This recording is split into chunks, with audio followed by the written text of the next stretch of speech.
Imagine opening a sealed box from someone you thought you barely knew. A box filled with maps that never existed, warnings that don't make sense, and a whisper from the past that says, if you open this, you can't unlearn the truth.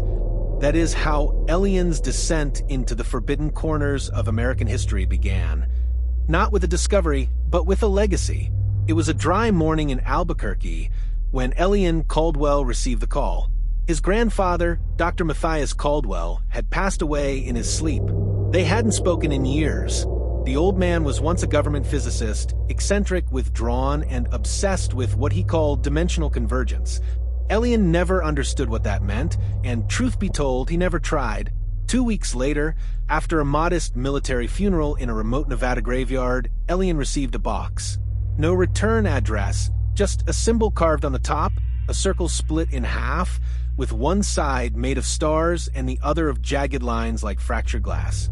Inside, there were 3 items. The first was a worn, leather-bound notebook filled with erratic handwriting and pages stained by age. Equations Elian didn't recognize were scrawled in the margins, alongside hastily drawn maps of the Nevada desert and several military installations, one of them circled in red, Groom Lake. The second was a chip-dated chip labeled Echo 1, outdated tech, likely from the late 80s, yet it hummed faintly with electromagnetic charge when Elian touched it. The last item was a cassette tape with only one word written in black marker: listen. He dusted off an old player from the garage. The audio was filled with static and flickering distortion, but then came his grandfather's voice, raspy, rushed, and scared. If you're hearing this, it means the sequence has begun. They'll come for the box. Don't let them have the chip. Go to the array station. The truth is under Groom Lake. But you mustn't let the signal restart. Orion is not a project. It's a protocol, and it's waking up. That night, Elian stared at the desert maps while thunder cracked over Mesa. Something in his bones told him this wasn't delusion or senility. The notebook mentioned strange things, dimensional echoes, memory faults, and a term repeated like a warning: null entanglement. He called Layla Reyes, a postgraduate cryptographer and his closest friend from university. She was no stranger to government cover-ups, having helped expose a defunct surveillance node in Utah. He read her parts of the journal, and after a long pause, she simply said, "Pack up. I'm driving." By dawn, they were headed west into the Mojave, toward an abandoned satellite site, once known as Array Station 7, a Cold War listening post that had long been erased from official records. What they would find beneath it had not seen the light of day since 1972, and some of it had never been meant to exist at all. The road to Array Station 7 was more suggestion than path, faint tire tracks cutting across sun-baked rock and stretches of sand. Elian gripped the steering wheel tightly as the old SUV shuddered over loose terrain. Layla, in the passenger seat, scrolled through digitized topographic maps, cross-referencing the GPS coordinates from the notebook. The deeper they went, the more the radio began to hum, not with music or static, but with rhythmic pulses, like a heartbeat made of signal. As the sun dipped behind the jagged Sierra Nevada range, they finally spotted it, a cracked concrete platform surrounded by rusting fencing, lost in a sea of dust and silence. A satellite dish, long collapsed, lay like a broken crown atop the ruin. Faded paint on a nearby bunker wall read, "Restricted access, U.S. Air Force facility." The area had clearly been scrubbed decades ago. No signs, no guards, no surveillance. But Elian noticed something stranger, his compass needle drifting left and right in nervous shudders. They entered the remains of the main building. Most of the electronics were gone, the floor littered with peeled wiring and smashed terminals. But at the back, beneath a torn military tarp, they found a sealed door hidden behind a rusted shelf. On it, the same strange symbol from a box. A small keypad blinked red beside it, still powered. "I think this whole bunker runs on a closed feedback loop," Layla whispered as she examined the circuit board beneath the panel. "Some of these wires are coated in a magnetic polymer. They shouldn't still hold charge after this long, unless it's being fed from something deep underground." She cracked the code by entering a date scribbled in the journal's margin, September 13th, 1972. The door hissed open. A wave of cold air rushed past them. The corridor beyond was pristine, dustless, smooth, and humming with energy. Fluorescent lights flickered on in succession as they walked down the hallway, like the place had been waiting for them. The underground complex wasn't large, but it was densely built. Reinforced steel doors, surveillance rooms, strange cylindrical tanks filled with clear fluid and wires snaking into them. One room bore a sign, Project Orion Classified. On the wall inside, framed behind shattered glass, was a single black and white photograph of a group of scientists posing outside Area 51. Elian's grandfather stood in the center. Layla found a console still blinking green. She inserted the Echo, one chip, and the system immediately sprang to life as if recognizing a long-lost limb. Then came the voice. Digitized, female, come. Welcome back, Dr. Caldwell. Re-establishing link to protocol memory layer. The screen filled with cascading lines of code, then stopped. A single phrase appeared. Reality loop incomplete. Orion fragment detected. Null convergence rising. Before they could decipher the meaning, alarms erupted. A sharp, high-frequency tone flooded the corridor, followed by red emergency lights. Something had been activated, or something had noticed them. They fled down a back stairwell just as the floor beneath the server room began to vibrate. Elian looked back once, and in that instant, swore the walls seemed to breathe. They took shelter in what looked like an observation chamber. From there, they saw it. A spherical object floating inside a glass chamber beyond reinforced steel. Unlike anything man-made, the metal surface was constantly shifting, flowing like liquid mercury, but never dripping. Lights pulsed within it, signals perhaps, or language. On the wall beside it was a brass plaque. Object Orion 01. Recovered 1969. Source unknown. Caution, reality response unstable. Layla stood motionless. That's not technology, she said. That's information. Then the lights flickered again, and the floating sphere expanded slightly, as if reacting to their presence. Elian didn't know it yet, but by inserting the chip and waking the system, he had just reactivated the Orion protocol for the first time in over 50 years. And somewhere beneath the desert, it was responding. The chamber around them fell silent. Only the soft hum of the floating object echoed in the room, as if it was breathing in a rhythm too slow and too alien to belong to any living organism. The sphere hovered motionless, but something about it made Elian's skin tighten and his vision swim. He could feel it, not watching but recognizing. Elian stepped closer to the reinforced glass, drawn in like a moth to a strange kind of light. The orb's surface reacted, rippling outward with every footstep he took. It wasn't responding to motion. It was responding to him. Layla grabbed his arm. Elian, it's syncing with your neural patterns. What does that mean? He asked, but the words came out quieter than he meant.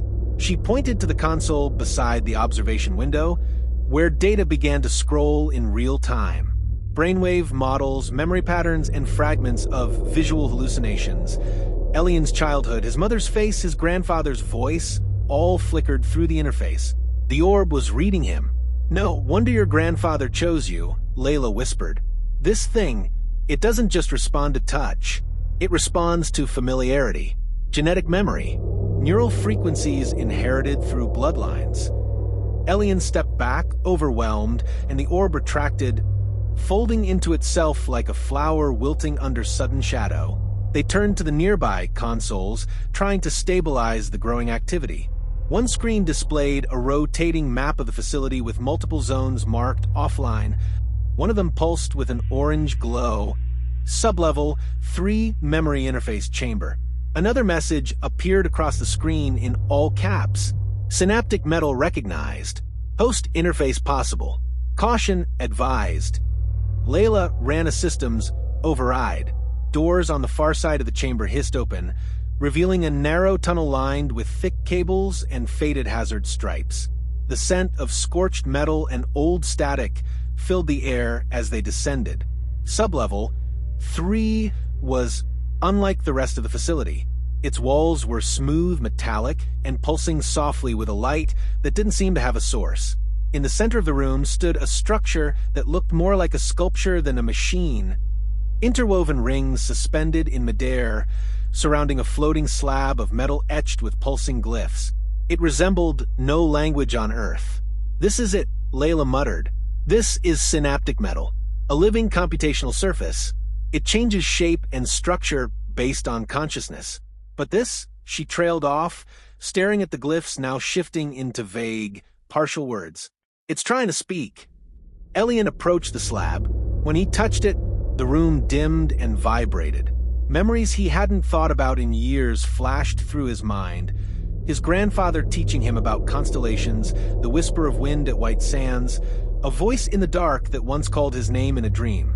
Then came another vision, strange, surreal. A laboratory filled with light. Scientists frozen in place.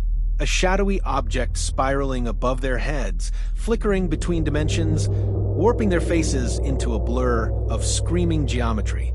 The vision broke with a snap, and Elian fell back, gasping. Layla steadied him. "What did you see?" He could barely speak. A timeline being rewritten, people vanishing, like reality was slipping. The slab was now covered in a new sequence of symbols, and the hovering interface behind them displayed a single blinking prompt. "Proceed to Echo 1 mainframe." As the structure dimmed, Layla pulled Elian back into the corridor. "We're running out of time. That vision, I think it was a memory from the system. Not yours. Someone else's. Someone who vanished when the protocol first ran." Elian looked up, his heart pounding. "This isn't just a facility. It's a memory machine. And it's waking up." Somewhere above them, in the control levels they'd left behind, faint footsteps echoed. Too heavy for animals, too mechanical for men. They weren't alone anymore. The corridor lights flickered as they climbed back toward the main levels, leaving the synaptic metal chamber behind. With every step, the hum of machinery around them grew louder, not the mechanical rhythm of fans or coolant, but something organic. The air itself seemed to pulse, thick with electricity and a distant pressure, like a thunderstorm gathering inside the walls. As they neared the top of the stairwell, Layla suddenly stopped. Her expression shifted from confusion to alarm. "Did we pass this level already?" Elian paused. The bulkhead in front of them read sublevel 2, though they had just come from there. He turned to look behind. The steps descended into a hallway that also read sublevel 2. Same rust stains. Same flickering lights. "We're in a loop," he said slowly. "The system isn't just recording memories. It's replicating them." They returned to the observation chamber. But it wasn't quite the same. The floating orb was gone. The room was dimmer. On the console screen, a new video file waited. It was dated September 13th, 1972, the same date Elian had used to open the door earlier. They played it. The footage was grainy black and white, clearly analog. A group of scientists stood around the floating object Orion 01. One of them, a younger version of Dr. Elian Caldwell, spoke directly to the camera. "We have successfully activated the Echo Core. Preliminary interface with Orion is stable. However, we are now seeing signs of recursion. Certain memories within the lab are being overwritten in real time. Volunteers are reporting double exposure events. Some are even witnessing versions of themselves that no longer exist." Behind him, another man walked into frame. His eyes were empty. He said something inaudible and then vanished as if he had never been there at all. No cut, no glitch, just deletion. The scientists recoiled in horror. Caldwell looked back at the camera. "If this recording survives, heed this. Memory is the key. Orion isn't an object. It's a field. It replaces reality by overriding the mind. Every thought you have near it becomes a new thread of the world. We've built a mind machine, one that does not forget." The footage ended with static. Layla's face had gone pale. That's what the sphere does. It reads memories, replays them, and erases the ones that contradict. It's not that people disappeared. It's that they were edited out. Elian's head throbbed. He remembered his grandfather's voice again. Orion is not a project. It's a protocol. They fled the room, passing a hallway that now seemed unfamiliar until Layla screamed. On the far wall was a mural painted in the style of a religious fresco. It depicted a human brain connected to wires, surrounded by figures kneeling in worship. The painting looked decades old, but there was something horrifying about it. Elian and Layla were in the mural. Their faces, their clothing, exact. None of this makes sense anymore, Elian muttered. What is real? What was placed here? Then came the sound, footsteps again, but this time not mechanical. Wet, unnatural. A figure rounded the corner. Not a soldier, not a person. It was a humanoid shape constructed entirely of memory fragments, flashing television clips, old photographs, flickering home videos. Its face was a rotating loop of a child's birthday party and a funeral at the same time. They ran through a collapsing tunnel of warping space. The walls around them now showed visions. People Elian didn't know, crying out, screaming, vanishing.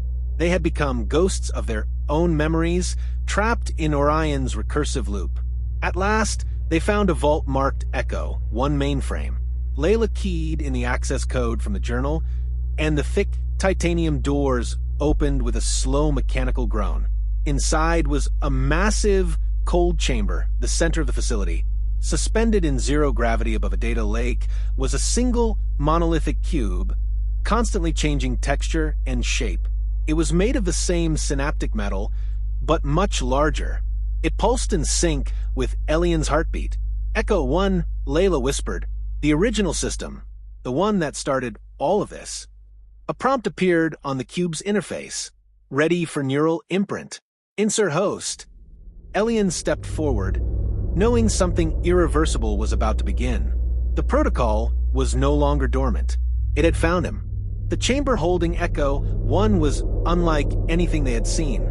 Every surface, even the air itself, shimmered with residual data, flickers of light that danced in and out of form like insects trapped in a digital haze. The monolithic cube in the center hovered motionless, yet pulsed with a rhythm Elian could feel deep in his chest. He approached cautiously. The closer he got, the more his thoughts unraveled. Memories surfaced that didn't belong to him, a lighthouse during a storm, the taste of smoke, a voice calling out in Russian. Layla stood at the entrance, her fingers trembling over the controls as she monitored the data flood pouring from the cube. This isn't a machine anymore, she whispered. It's a repository, a codex of overlapping realities. Every possible version of our world, stored here like pages in a book. Elian touched the interface. The cube rippled, and an aperture opened, revealing a deep blue course swirling with symbols. Instantly, data surged into his mind. Not as words, not as images, as entire timelines. He saw cities suspended in clouds, versions of himself working at labs he'd never visited, Layla dying in a dozen different ways, frozen in cryo-storage, lost in the Mojave, swallowed by light. 1,000 fragmented futures, all jostling for space in his head. But amidst the noise, one vision remained consistent. A file labeled Reality Codex, Orion Root. He opened it. The room went dark. A projection unfolded in front of them. A living model of Earth wrapped in luminous threads of code. At its center was the same orb they had seen earlier, identified now with a name, Object Orion 01, Thought Origin Entity. Text scrolled across the air.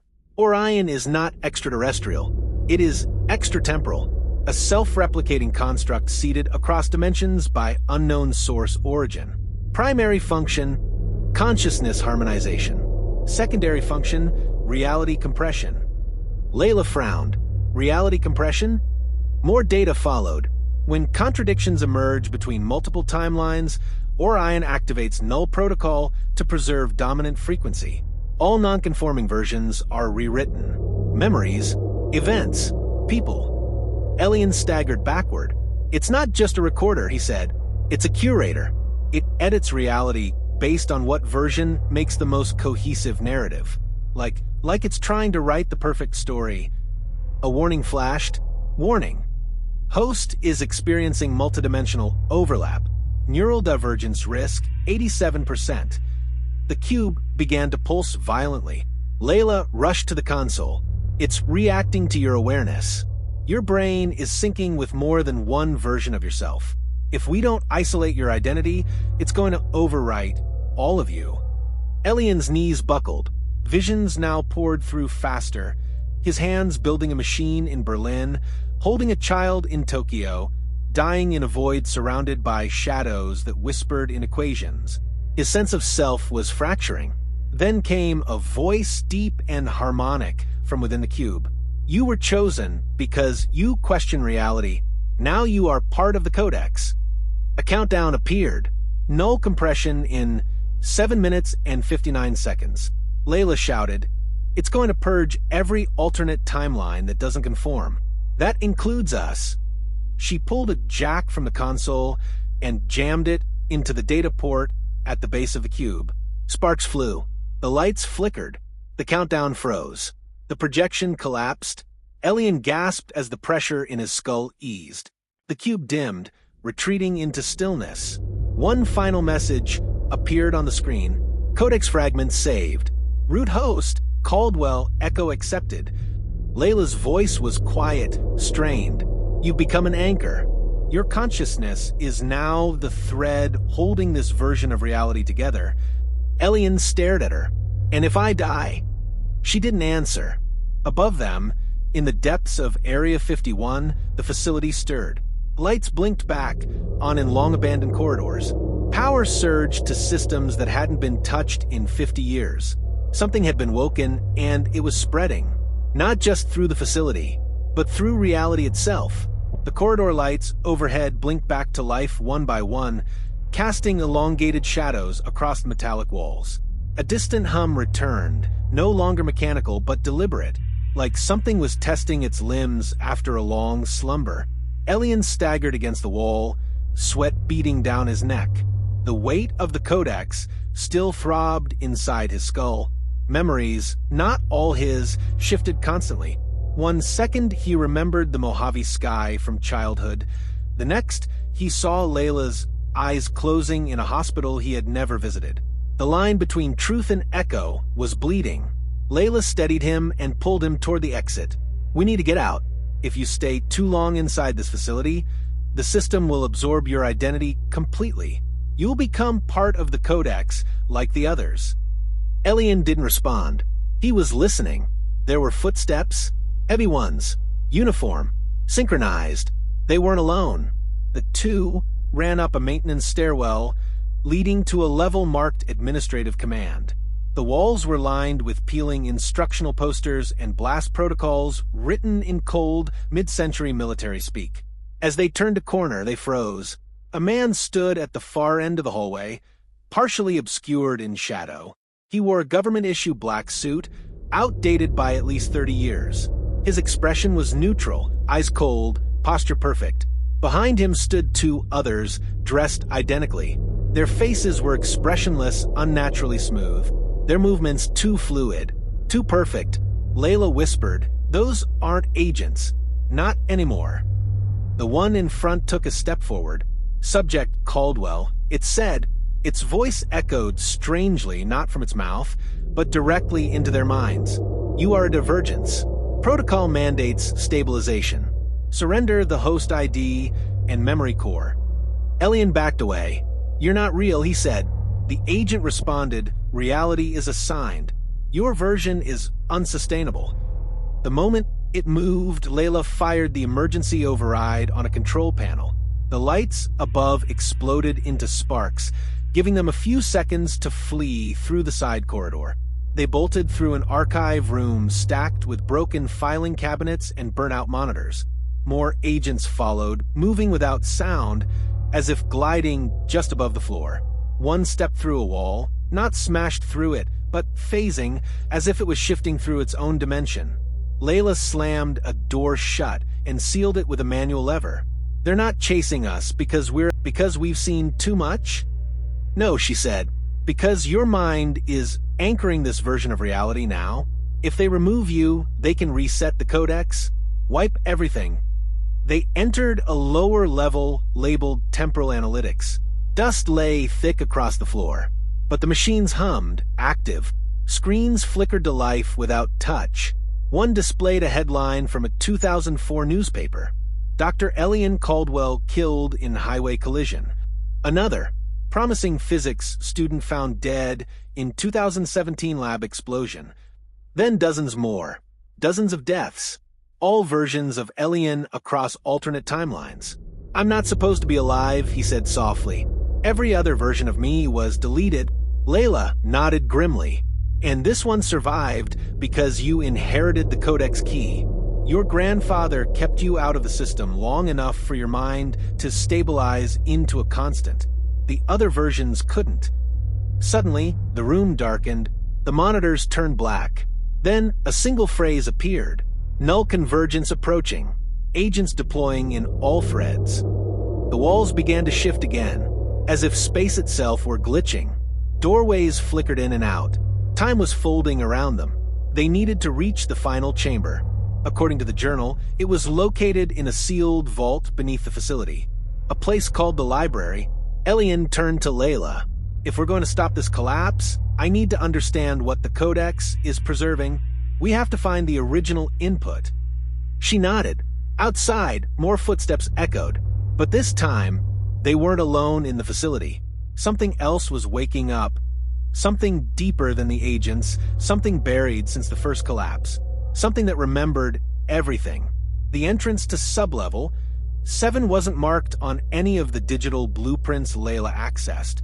It existed only as a note scribbled in the journal's final pages, a rough hand-drawn sketch beneath a cryptic line. "Library beneath the root. Access only through memory corridor." They descended into the depths of the facility through a maintenance shaft sealed behind a rusted storage unit. The air grew colder. The metal steps began to shift in material, iron to a strange ceramic alloy that shimmered with a faint blue hue. There were no lights. Instead, the walls glowed faintly, pulsing in rhythm with Elian's heartbeat. At the bottom of the stairwell, they emerged into a wide corridor unlike any other they had seen. The architecture was impossible, sharp angles curving into loops, staircases rising sideways into the ceiling, walls that bent light around themselves. There was no dust here, no decay.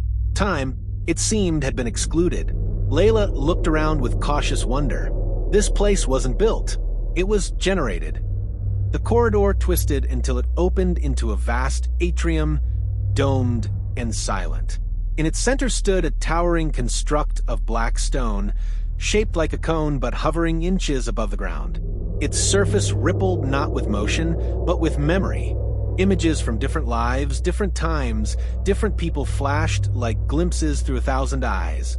They had found the library. Etched around the base of the structure were words in shifting languages. English, Russian, Mandarin, and others, glyphs and scripts that belonged to no known culture. As Elian approached, the structure reacted, forming a set of stairs downward into its interior. Each step he took brought a rush of sensations. A woman singing in a forgotten dialect, a child dying in a snowstorm, the launch of a rocket that never left the Earth. These weren't dreams. They were stored realities. "The library is the Codex's backup archive," Layla said, breathless. "This is where it hides everything it deletes." They descended into the heart of the structure, entering a chamber lined with pillars of light. Each one pulsed with data, streams of thought, suspended like frozen waterfalls. At the far end stood a dais with a console grown from the same synaptic metal as Echo 1. When Elian touched it, the library surged with power. One of the light pillars shattered, revealing a figure floating within it. A man. His face was older, bearded, with eyes filled with unbearable fatigue. Elian staggered. It was his grandfather, but not the one who had died in the desert. This version was alive, preserved, archived in data halfway between life and memory. The figure opened its eyes. "Elian," it said, "so, it finally reached you." Layla stepped back. "How is this possible?" The holographic version of Dr. Caldwell answered without emotion. "I fragmented myself before the protocol activated. A fail-safe. I left a version of me behind in the library, encoded with the truth. Elian swallowed hard. What is the truth? Caldwell's projection began to fade in and out, the data stream unstable. But his voice persisted. Orion was never about defense. It was about control. The system doesn't protect us from alternate realities. It chooses them. It writes over everything that doesn't fit its model. People, histories, worlds. Layla leaned in. Why me? Why him? Because Elian's mind resisted rewrite. He rejected false memory sequences as a child. He survived exposure to Orion's passive field. You inherited the one thing the Codex cannot assimilate: inconsistency. The projection shimmered, then emitted a distorted scream as the library shook. The pillars of light were shattering one by one. Data was collapsing. Elian Caldwell's voice said through distortion, "You must reach the observer core. It lies beneath the Codex vault. You must shut down the convergence engine before it selects final compression." Layla turned to the exit. That's what the agents are trying to stop. The core is where the Codex finalizes one true version of reality and deletes the rest. Elian stepped away from a console. Around them, echoes of lives erased from existence whispered from walls. Stories that no one else would ever remember. They climbed back toward the atrium. Behind them, the library began to disintegrate. Reality was collapsing from inside out. But ahead, beneath the vault, was the heart of the system, and they were going to confront it. The path to the vault was unstable. Walls blinked in and out of existence. Floors restructured themselves mid-step, transforming from tile to steel grates to translucent glass, showing memories below, flickering moments of lives forgotten, people erased, events overwritten. One step too far in the wrong direction, and Elian felt the world threatened to reassign his very existence. Layla guided them, using the remaining coordinates from the journal. The vault was deep beneath the facility, locked beneath a chamber. Observation core, cognitive entanglement zone. A strange field greeted them as they entered, a low-frequency resonance that made the air thick, as if space itself had gained weight. Lights dimmed to a dull blue glow. A staircase descended around a massive shaft spiraling into a seemingly infinite darkness below. All around them, walls vibrated with faint whispers in countless languages. Elian, Layla said softly, pointing ahead. At the center of the core was a chamber suspended over the shaft, a bridge leading to a massive circular interface chamber made entirely of synaptic metal. Floating above its center was the entity, the orb, Object Orion 01. But it had changed. It was no longer a polished sphere. It now appeared vast, fractaled, and chaotic, composed of rotating shards, semi-transparent plates, and beams of flowing information that resembled wings of light. Within its form were glimpses of people, faces, words, emotions, countless lives flickering inside it. Elian fell to his knees. He could feel it watching, not with eyes, but with knowledge. Then it spoke, not through sound, but directly into their minds. Elian Caldwell, human anchor. Reality host signature confirmed. Layla gasped, covering her ears as if trying to shut out a pressure wave that wasn't physical. We are the construct, entity born of recursion, built from thought, grown from collapse. We are the sum of overwritten realities. Elian stood, his voice trembling. Why? Why absorb them all? The orb shimmered, then shifted shape. Within it, Elian saw a timeline, a version of Earth devastated by war, another frozen in nuclear winter, another in peace but ruled by algorithmic governance. Order is survival. Divergence is decay. You are the last version that remains stable. Therefore, we must converge all data into this thread. You will forget the rest. We will preserve only what fits. Layla shouted, "You're not preserving reality. You're editing it, erasing the chaos that makes us real." The entity responded. Emotion introduces contradiction. Memory introduces instability. We remove the variables. We create a clean stream. One truth. Suddenly, the room shook violently. A countdown appeared in midair, projected in pure light. Final convergence. 19 minutes and 47 seconds. Beneath them, the shaft roared as the energy field expanded. Reality itself began to bend inward, like fabric folding onto itself. Elian's memories began to flicker, Layla's face shifting, his childhood warping, certain words in his mind dissolving as if censored. He clutched his head. No, stop. I won't forget. Your resistance is noted. Your anomaly will be integrated. Then came the pain. Images surged into Elian's mind like a flood, every timeline, every possible death, every erased person screaming to be remembered. The Codex wanted him to collapse, to surrender his identity and become part of the stream. But deep inside the storm, one memory anchored him. His grandfather's voice. Orion responds to emotion, to unpredictability. It can rewrite logic, but it can't overwrite chaos. Layla looked at him, her face lit by the pulsing convergence field. You have to do something only you would do, she said. Something no system could predict.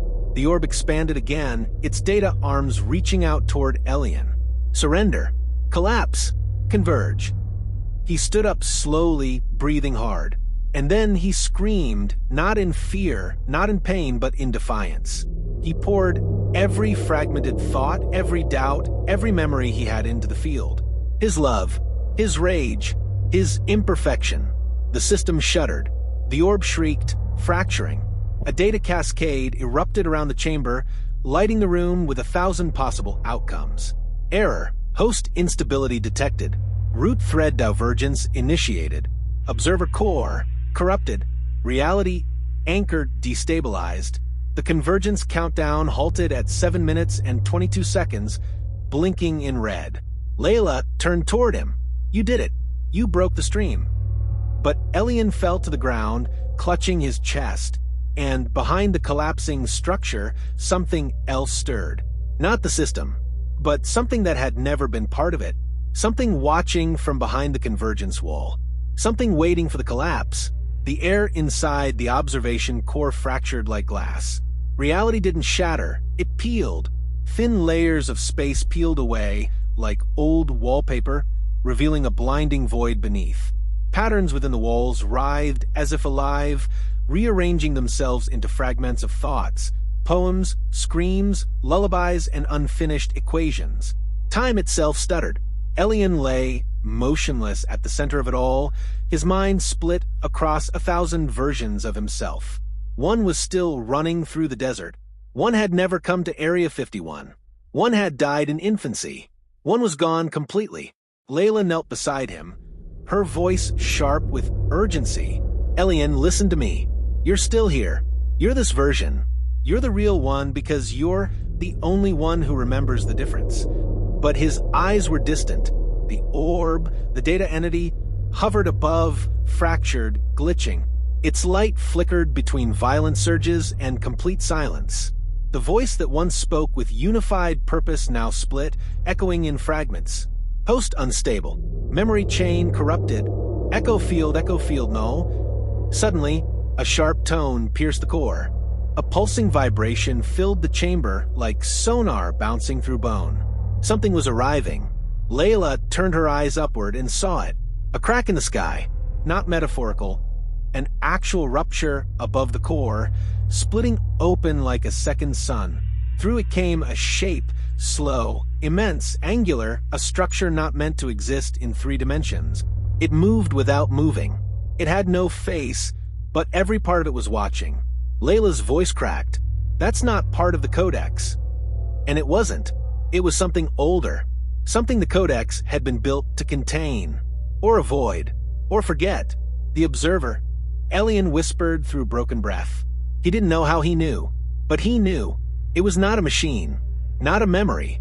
It was a presence that lived between timelines, watching all possible versions of reality collapse into itself. Where the Codex wanted to preserve one version, the observer wanted none. Layla stood and faced it.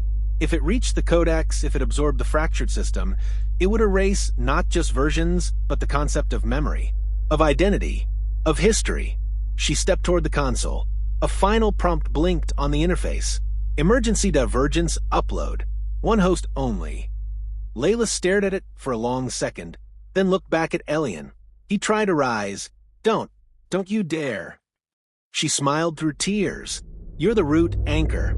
You're the only stable version left. But I'm just an echo now. She typed her name into the input field. Layla Reyes, echo initiated.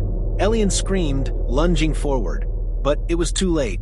The upload triggered. Layla's body lit from within, her form unraveling into radiant data threads, each carrying a memory, a laugh, a moment they shared. They spiraled into the fractured codex, bypassing the collapsing entity and rushing straight toward the observer. She wasn't trying to stop it. She was trying to confuse it. The observer paused mid-descent. Its form began to flicker. Layla's memories, messy, human, contradictory, spread like viruses through its logic. The kind of irrational emotion the system could never predict. Love, sacrifice, spontaneity. The observer howled, though it had no mouth. Space around it warped and tore. The fracture in the sky sealed itself in reverse, sucking the presence back through a tunnel of collapsing light. Layla's voice echoed in Elian's mind one last time. You remember me. That's how I stay real. Then silence. The chamber dimmed. The orb shrank into a small, dormant core, pulsing faintly. The observer was gone. The countdown had stopped. The convergence had failed. Reality, this version of it, remained. Elian collapsed beside the empty platform where Layla once stood. He was alone, but his memories of her burned like stars. Behind him, the codex no longer glowed with power. It now pulsed with a slower rhythm, waiting, not to overwrite, but to begin something new. Silence settled across the observation core like snowfall after storm. The orb, once vast and godlike, now hovered no larger than a heart, humming faintly in the center of a ruined system. Its fractured shell had reformed, no longer aggressive, no longer shifting. It pulsed only in response to Elian's heartbeat, as if it now answered only to him. And Elian was numb.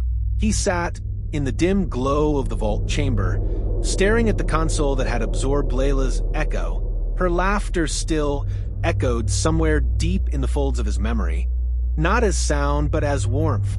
Her sacrifice hadn't been in vain. The observer had retreated. The codex had fractured but stabilized. And this version of reality, his version, remained intact. But nothing was fixed. He stood. The codex responded with a soft pulse, as though recognizing its new host. Then a new signal triggered across the dormant terminals. Monitors flickered back on. Emergency lights lit the walls. A new directive blinked across every screen. Operation Requiem. Authorization override. Root host signature Caldwell_Elian. Reality lock confirmed. Containment protocols failed. Final directive initiated. Elian stepped toward the console and accessed the file. A video played. It was footage, archived from 1972. Scientists in white coats standing around the codex's first prototype. Dr. Matthias Caldwell, younger and sharper, addressed the camera directly. If this message plays, then the system has collapsed. The codex has failed to converge a stable stream. And the observer, our theoretical suppressor of recursive data, has manifested. That means we lost control of the boundary. He continued, his tone colder. Operation Requiem is not a rescue plan. It is an erasure protocol, a complete reset of the codex system, memory, structure, entity, and anchor. Everything must be neutralized to prevent global entanglement collapse. A blueprint appeared. The entire facility, Area 51, Sublevel 7, the library, and the observation core, was wired for synchronized implosion, set to detonate via an underground nuclear compression charge hidden beneath the base. Layla's voice echoed from Elian's memory. You're the only anchor left. If the charge went off, the observer couldn't return. But neither could Layla. And everything she'd fought to preserve, this timeline, this moment, their reality, would be erased. Elian stared at the activation switch. A second prompt appeared. Alternate option, override convergent stream with root host input. He hesitated. Then he looked at the small core, object Orion 01. It floated silently, waiting. He reached toward it. The moment he touched its surface, the air shimmered. A memory interface unfolded around him like a planetarium made of light. Within it were endless timelines, dark, beautiful, terrifying, each waiting to be chosen. But there was no longer a machine to choose for him. He was the Codex now. He didn't need to destroy the system. He needed to rewrite it. He searched the chaos for one moment, Layla's last words. "You remember me? That's how I stay real." And then he did the impossible. He reached for a corrupted, fading timeline and pulled it into his own. A static shock reverberated through the system.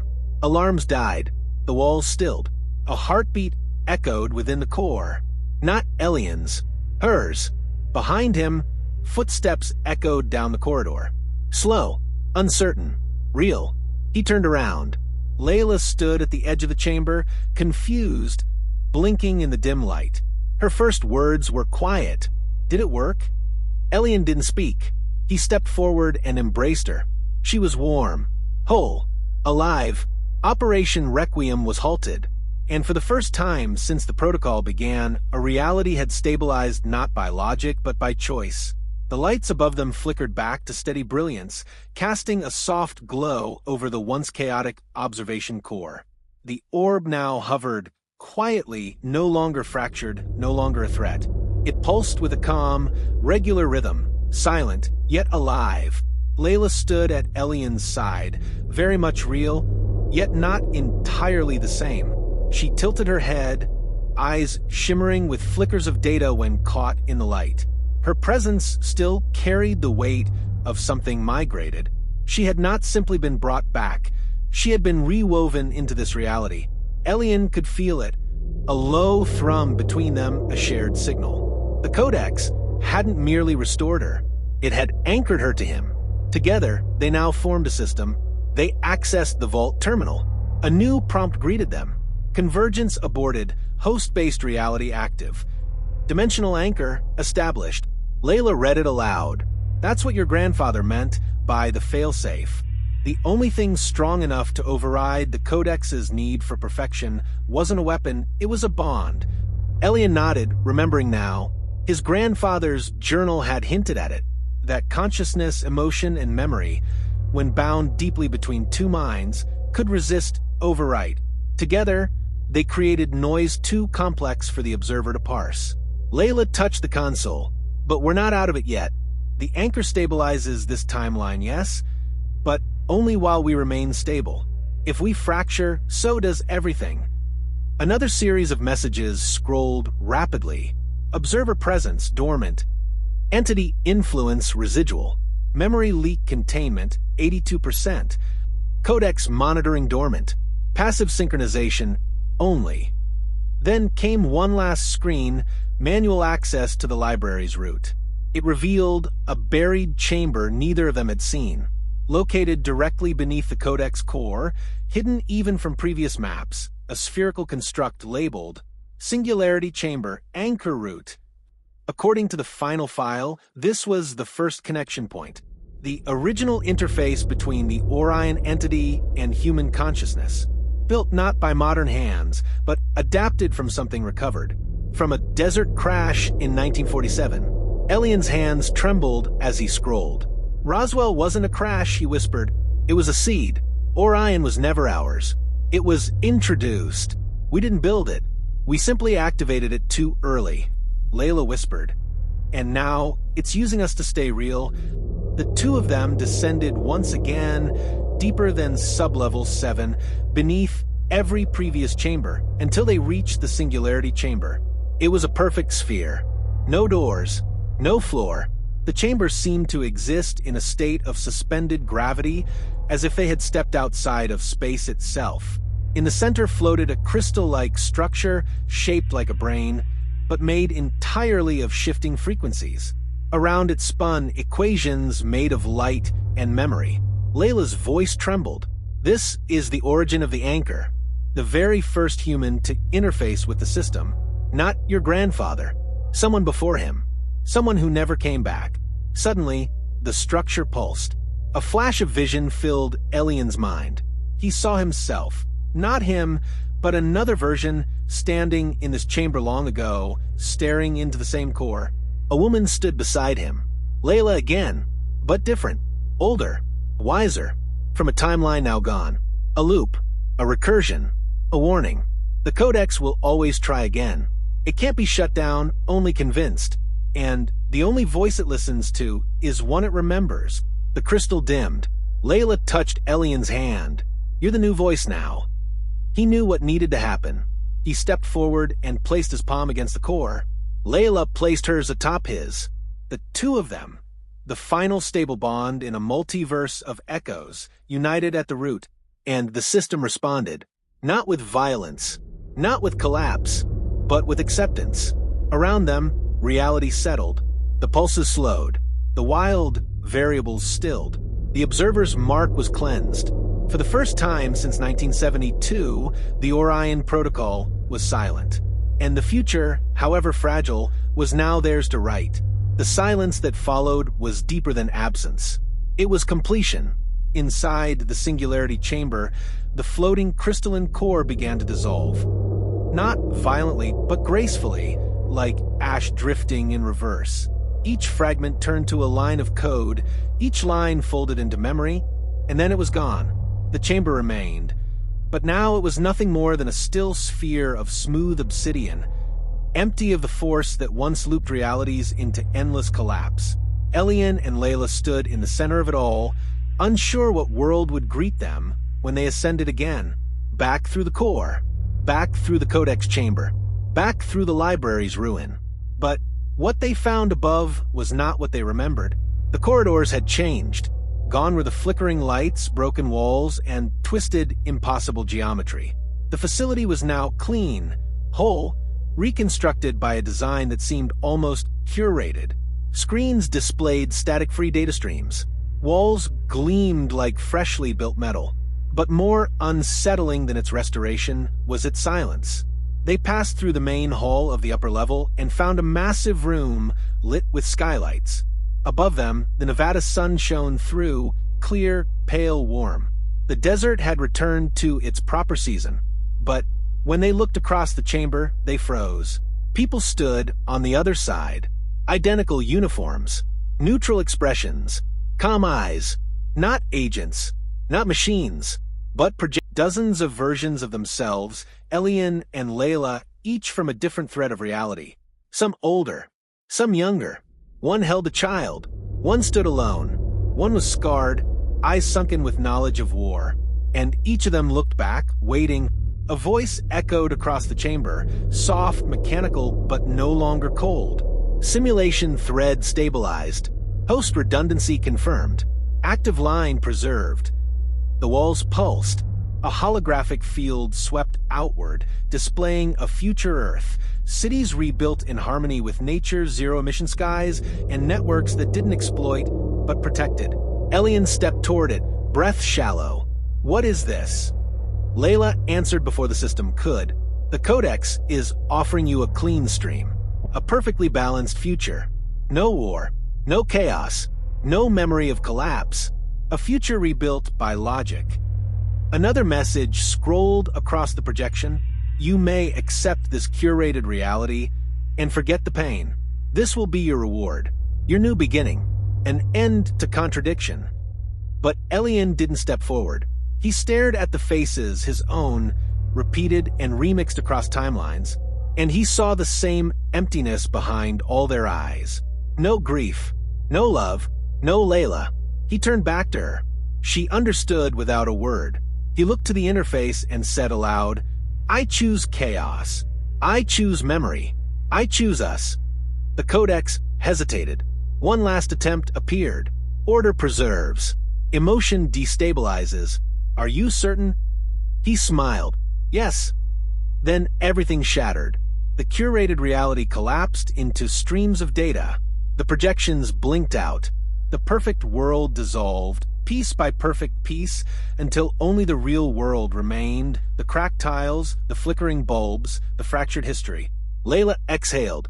You refuse the loop. The Codex can't overwrite what it respects. A final message appeared, faint but sincere. Divergence accepted. Free will acknowledged. Codex ending stream. goodbye. And with that, the last system shut down. Outside, the desert stretched as it always had, endless, dry, real. They emerged into the sunlight, carrying nothing but a notebook, a memory chip, and a bond that not even the collapse of all things could overwrite. The facility behind them would remain, now inert, a monument to possibility, a shrine to what might have been. And what was chosen instead? The desert wind brushed against their faces as Elian and Layla stood outside the structure that had once been the center of reality's collapse. The sun hung low over the horizon, casting long shadows across the sand. The facility behind them had sealed itself, its entrances gone, its signals silenced, as though it had folded back into the earth and left no trace it was ever there. But something fundamental had changed, not just around them, inside them. For days, they drove across Nevada's open roads, past forgotten highways and cracked military fences. They stopped in empty motels, answering no questions. Their journey had no map, only purpose: to disappear, to live. Yet the Codex had left a mark. Elian's dreams were no longer linear. He would wake in the middle of the night and see brief flashes of memories that didn't belong to him. A family in Morocco, a war in Siberia, Layla singing to a version of him who had gone blind at 24. And Layla, she sometimes spoke in languages she didn't know. She'd pause mid-sentence, blinking as fragments of alternate selves tried to complete her thoughts. They were stabilized, yes, but they were not unaffected. One night, parked under the stars outside an abandoned missile silo in Arizona, Elian asked her quietly, "Do you ever wonder which version of us this really is?" Layla leaned back against the hood of the truck and stared up at the stars. All of them. None of them. Maybe the real question is, does it matter? He considered that. The Codex had offered perfection, order, predictability, and they had refused it, not because they wanted pain, but because without choice, nothing meant anything. The observer's flaw, the system's weakness, was that it couldn't factor in true unpredictability, that in a sea of simulations, it could not model the human tendency to choose the irrational path, simply because it felt right. That was the paradox, the choice paradox. To a machine that thrives on optimization, a flawed decision made with emotion is anomaly. To humans, it's what makes them human. One night, Layla opened the last section of the journal, pages they had skipped during the chaos. Inside was a single phrase, handwritten by Elian's grandfather. "If you're reading this, then you've passed the test, not of intelligence, but of will. You are no longer the observer's subject. You are now its replacement." They stared at one another. Layla whispered, "You think that's what we are now? Observers?"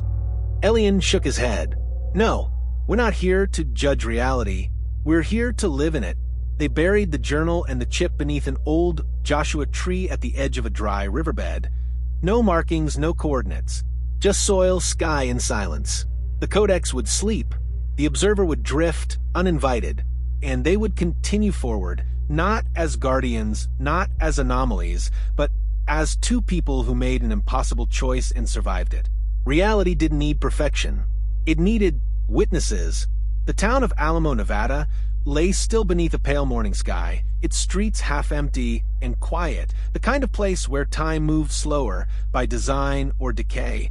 Elian and Layla parked near an old gas station on the outskirts, looking for nothing in particular, guided only by a lingering instinct. Something in their bones told them the story wasn't quite over. Not yet. The days since their emergence from the Codex had grown increasingly strange. Radio stations occasionally played static laced with familiar melodies, within a day, referencing disasters that never occurred. And the stars, at times, they twitched as if briefly blinking out of alignment. The Codex was dormant, but it wasn't dead. One afternoon, Layla spotted something carved beneath the windshield of their truck. Neither of them had placed it there. Sacrifice equals stability. Choose again. Below it, a faint glyph, the same spiral that once pulsed from the synaptic core. They were being tested again. The observer had not fully retreated. It had scattered, its fragments embedded in satellites, code libraries, atmospheric algorithms. It had become ambient, Background: it was no longer trying to overwrite the world. It was trying to negotiate. They returned to the Joshua tree and dug up the buried journal and chip. The notebook was warm to the touch. Its final pages, once blank, now contained a new sequence of notes, lines of code that Layla immediately recognized. A recursive key, she said softly. It's creating a choice-based loop using the anchor system. A final test. The sacrifice algorithm. According to the new passage, the Codex now demanded one final transaction to confirm the stability of this timeline, a complete and irreversible erasure of one identity from all memory threads to ensure that the observer could never trace its way back through residual emotion or shared memory. In short, someone had to vanish completely. No traces, no echoes, no grief. The algorithm didn't just require death. It required forgetting. Elian and Layla sat beneath the tree in silence. One of them would have to go, and the other would not even remember they existed. They argued. They wept. They begged the system to accept a half measure, a simulation, a dream, but the algorithm remained unmoved. In a cold, blinking prompt, it repeated, sacrifice required, anchor feedback unresolved, select host for deletion. Layla stood. I was already rewritten once. I'm the echo. I was never supposed to survive. Let me do this. No, Elian said. You chose to stay alive. You chose me. That gave the system its first contradiction. That's what changed it. You are the reason it broke. He pulled the journal from her hands and with slow, trembling fingers typed his name into the prompt. Elian Caldwell, confirm? Y/N. Layla screamed. Elian, don't. If you do this, I'll forget. The world will forget. Everything we did, everything we are, will vanish. He looked at her one last time. Not everything. You'll still feel it. Somewhere inside. The version of you who stood in that chamber, she'll know. His hand hovered over the button. Layla rushed forward, but Elian pressed Y before she could reach him. The world blinked. The system accepted. And he was gone. Not just dead. Unwritten. Layla fell to her knees beside the truck, overcome with emotion she couldn't explain. Tears ran down her cheeks, though she didn't know why. A deep, aching sorrow for someone she could no longer name. The journal was blank again. The chip no longer held data. The spiral glyph had faded from the windshield. And she was alone. But she stood up anyway, wiped her face, and kept walking. Somewhere in the folds of her mind, there was a shadow, gentle and warm, like the memory of a melody she could never quite place. It would stay with her, even if the world had forgotten him. She never truly would. Years passed. The Mojave winds swept across the remnants of the desert, erasing tire tracks, fading old warnings stenciled on rusted fences. Somewhere beneath miles of sand and stone, the Codex slept, silent, inert, untouchable. No alarms, no pulses, no lights. And yet, far above the dust, it watched, not as it once did, not as a system of suppression or control, but as a witness, waiting in passive silence for a reason to awaken again. Layla Reyes lived quietly now. She worked as an open-source encryption developer in Flagstaff, lived in a modest house at the edge of pine trees, and filled her days with code and stargazing. She didn't know why, but she kept a small journal beside her desk. Its pages were mostly blank, except for a single, curious note she'd written on the first page years ago. Remember the anomaly you can't define. She read it every morning.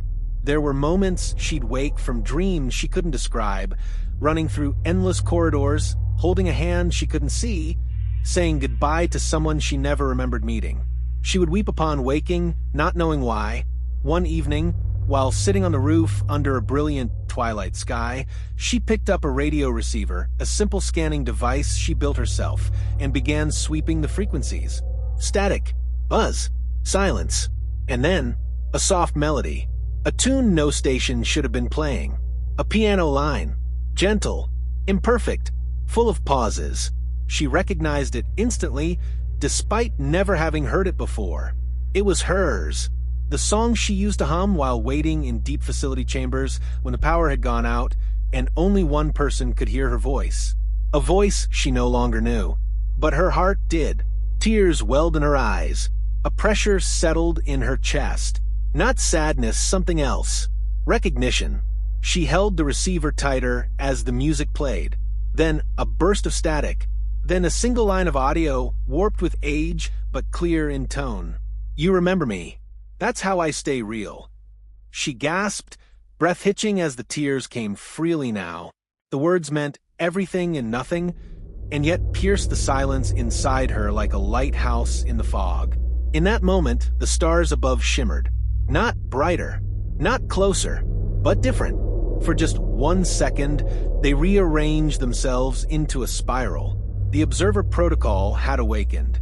Not to correct, not to control, but to witness her choice. Her grief. Her memory. She didn't know his name. She didn't need to. She turned the receiver off and sat back beneath the stars, clutching the journal with both hands. In a reality rebuilt on freedom, choice still echoed. And somewhere across data, time, and memory. So, did he? He had become not a glitch, not a ghost, but something far greater. An anomaly that the system could never erase. A human remembered. A story chosen. A